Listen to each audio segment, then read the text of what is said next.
喺中間加一刀。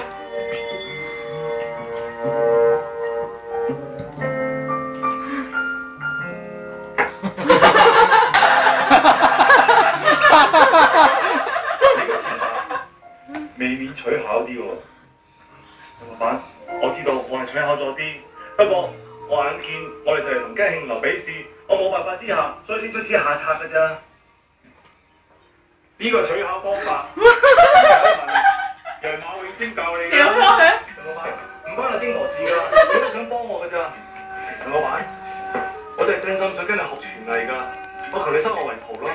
如果你肯收我嘅話，我一定會俾心機學廚藝。終有一日，我會喺你面前堂堂正正咁將你個豆腐切成24片。嗱，雖然你個切法咧的而且確係取巧，但我睇到啲豆腐咧，不論大小厚薄都好均勻。睇嚟你真係下過功夫。楊老闆，咁你即係話今次我就放過你一馬。至於我哋有冇師徒嘅緣分咧，就要睇下你今次贏唔贏到吉慶樓呢個比試啦。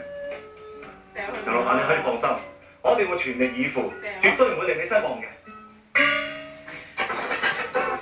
吉慶樓嘅菜單好話啦，正所謂知己知彼，百戰百勝。呢一張就係吉慶樓今次比試嘅菜單。阿晶婆，你點樣揾翻嚟㗎？唔使問啦，梗係用埋啲揦鮓手段呃翻嚟嘅。我啲手段揦鮓嘅燒喺度。合作咁又唔好，始終睇下有冇行嘅。唔係啊嘛，真真啊，你睇下。